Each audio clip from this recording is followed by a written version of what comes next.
There is a specific moment, often subtle yet terrifying, that almost every survivor of narcissistic abuse reports. It's that instant, perhaps in the middle of a silent dinner, or right after a circular argument, where you look into this person's eyes, and for a split second, you don't see anger, you don't see love, not even hate. You see nothing. It's like staring into an abyss, a chilling sensation that, behind that social mask, that charm or Jew performative fury, there is nobody home. It's a dead, opaque look, a disconnection so deep it makes your stomach turn. For a long time you interpreted this emptiness as sadness. Your empathy, trained to care and heal, whispered that this person was suffering, that they felt lonely, and that if you only loved them enough, if you gave enough of yourself, you could fill that hole. You thought you were the cure, but the more you gave, the more the hole grew. You poured your energy, your time, your joy, your mental health, and even your identity into this person. And the result? It all vanished. Like throwing coins into a bottomless pit, you never heard the sound of impact. The level never rose. The question that haunts your sleepless nights, as you try to pick up the pieces of your own reality, is, what is this? Why was nothing ever enough? How far does this hole go? In this video, we aren't going to talk about what the narcissist does. We are going to talk about what they don't have. We are going to go down into the basement of this psyche to map out the geography of this void. Because understanding the extent of this nothingness is the only way for you to stop sacrificing your everything. Get ready. What you are about to discover will change the way you look at every interaction you've ever had with them. My name is Lauren Mitchell. My purpose with this channel is to show you that the problem was never you, and more importantly, that you are not alone. Let's bring this into the reality of your daily routine, into those moments where you felt something was fundamentally wrong, but you couldn't quite put a name to it. The narcissist's void doesn't just manifest in that dead stare I mentioned. It manifests primarily through a chronic and corrosive boredom. Do you remember how they seemed constantly restless? Nothing was ever good enough for long.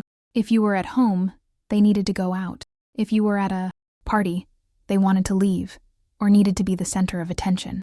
There was an incessant need for external stimulus. At first, this looked like intensity, or a passion for life. They seemed dynamic, full of plans. But over time, you noticed the pattern. They weren't running toward something. They were running from something. You became the entertainment director of their life. You planned trips, suggested movies, changed your look, prepared special dinners, all in a desperate attempt to see a glimmer of genuine, lasting satisfaction in those eyes. And maybe for a moment, you succeeded. They would smile, praise you, and seem fulfilled, but it didn't last. Minutes later, or the very next day, the dissatisfaction returned. The vacant stare went back to the phone, looking for the next dose of dopamine on social media, in virtual flirtations, impulsive purchases, or addictions. And the worst part, this dissatisfaction, inevitably, turned against you. You're boring. We never do anything interesting. You're suffocating me. You started to internalize this void as your own failure. You began to believe that you weren't interesting enough, that you weren't vibrant enough. With every yawn, every time they picked up their phone while you were speaking, a part of your self-esteem died. You felt like you were failing the mission of making them happy. The brutal truth is that you were trying to fill a bucket with a hole in the bottom. The exhaustion you feel today doesn't come from doing too little. It comes from trying to achieve the impossible. This behavior of relentlessly seeking novelty and the subsequent devaluation of what has already been conquered is not about you. It is the surface symptom of an internal structural catastrophe. To understand the depth of this void, we need to remove the idea that the narcissist is a person just like you, only with a few bad traits. No, the internal architecture is different. Imagine a beautiful house seen from the street. The facade is impeccable. The paint is fresh. The garden is well kept. This is the false self, the mask they built to interact with the world. It's the charming character, the successful professional, the nice guy.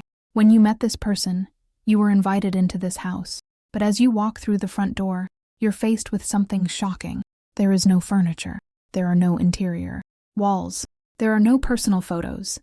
There is no home. There is only a vast, echoing, empty warehouse. This is what we call a structural failure in the formation of the self.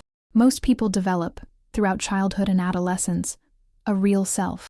a core identity that knows who it is, what it likes, what its values are, and that can regulate its own self-esteem. If someone criticizes you, it hurts, but you don't cease to exist. You have an internal foundation. The narcissist doesn't have that foundation.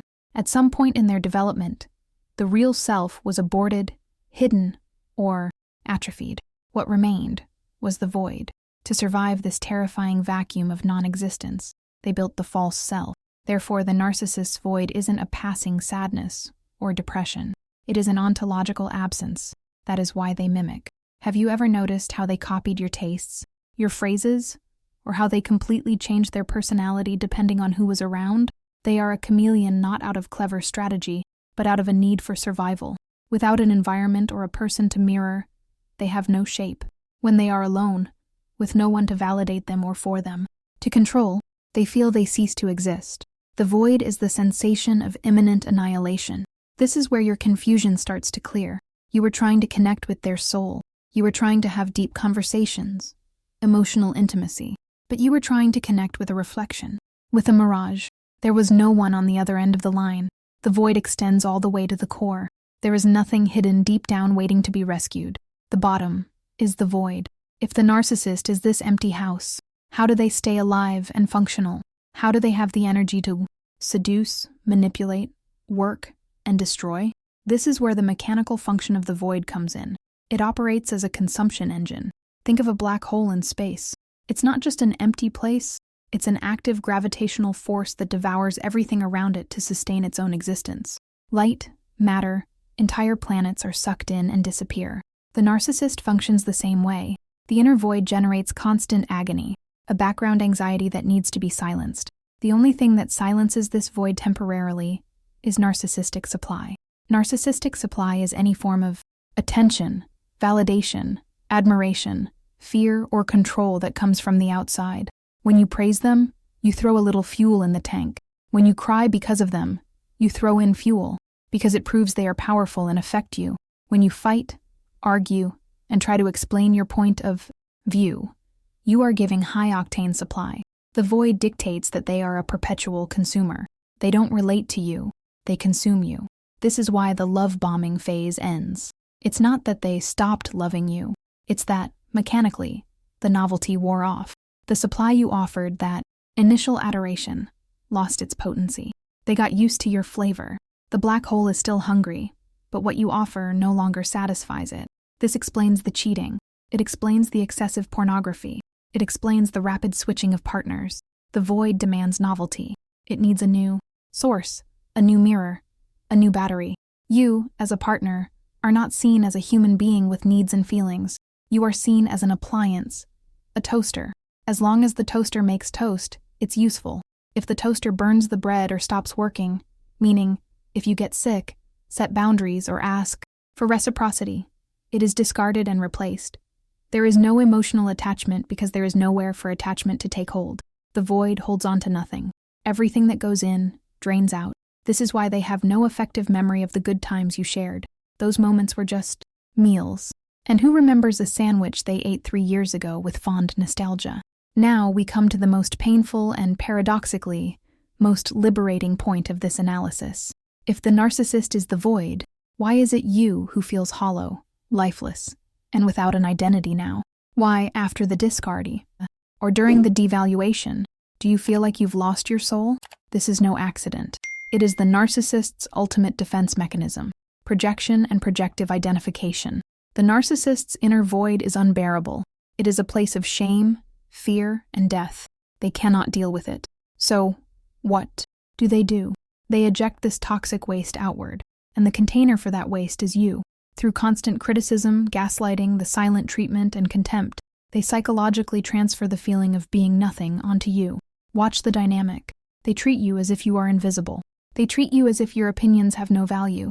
They treat you as if you are crazy or inadequate. Little by little, you begin to feel what they feel all the time. You feel small, worthless, confused, and empty.